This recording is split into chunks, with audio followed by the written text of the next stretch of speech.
One of the things that a lot of people get stuck on in the original Little Mermaid story and the retellings of the Little Mermaid is that a mermaid is giving up her tail to get legs to go on land for a man.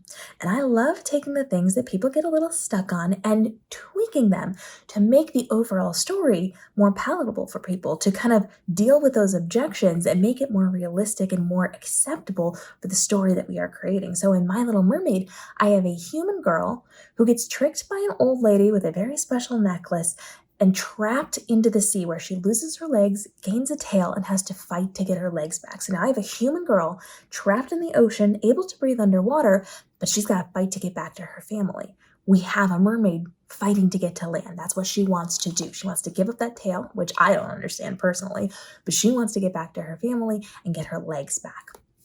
So now I have a newly minted mermaid dropped in the ocean, and of course she runs into a handsome mer prince because I am a huge fan of romance, and I always get that swoony romance into my stories as well. So she runs face to face into a mer prince pretty much the second she ends up under the sea, and he volunteers to take her to the Mer Queen, where she will be able to ask for help to get her legs back and return to land.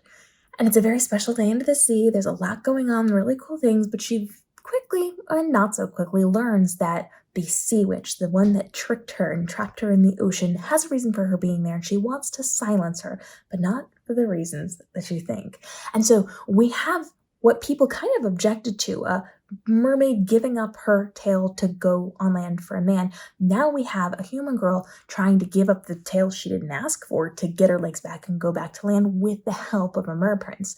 So we still have all those elements in there, but we tweaked how that works a little bit. And you can do this with a lot of those stories. I love to look at the originals and see what people are objecting to. Sleeping Beauty really doesn't have a ton of agency inside of her story because she's asleep. She's just dealing with all the things happening to her and around her. She doesn't really have much on page or on screen time until kind of the end of the movie. There's a lot going on that's not about her. And so tweaking that and changing it to give her more agency is really, really helpful. Inside of my Sleeping Beauty retelling, Virtually Sleeping Beauty, she is asleep in our world. She's trapped inside of a video game world, so she is still active and engaged and doing things inside of this video game world. So while her body is physically under the influence of sleep, inside of this game, she is still taking control and doing all the things. So I've taken the objection and I fixed it. You can look at any different retelling or story or original that you're working with, and you can identify where people have their little hangups. And then you can put a different spin on that to fix it, to change it, to make it different than what most people are kind of nitpicking over here. Looking at what you can do to these retellings is incredibly fun, and it gives them a new life. It gives them new agency. It gives them new autonomy and authority of their characters and their story. With this, we have a Little Mermaid who doesn't really get to use her voice the way that she thinks she does, but she's still incredibly active in the story. We know in the original, she gives up her voice to the sea witch, and she goes and she has to convince people that she's the one, and she gets the kiss and she survives. In the original, she doesn't survive. And so we have her silenced, my version silenced, but not in the way that we're thinking. We have the elements, we have the aspects, but we're tweaking them and we're changing them. So I really like that I have taken a human girl, dropped her into the ocean, as we all wish that we could do, and then she has to fight to get back to her family and to her life on the land above.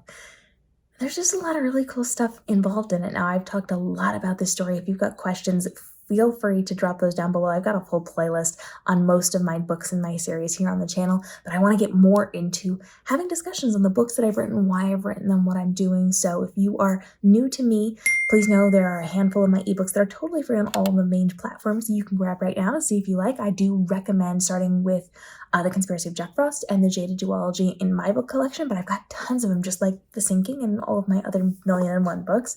And I would love to get your questions about my books answered, or about how I'm writing inside of my books, especially the retellings, especially those sci-fi, the fantasy, the dystopian type things that I am working on, because I love talking about them, and it's been a hot minute.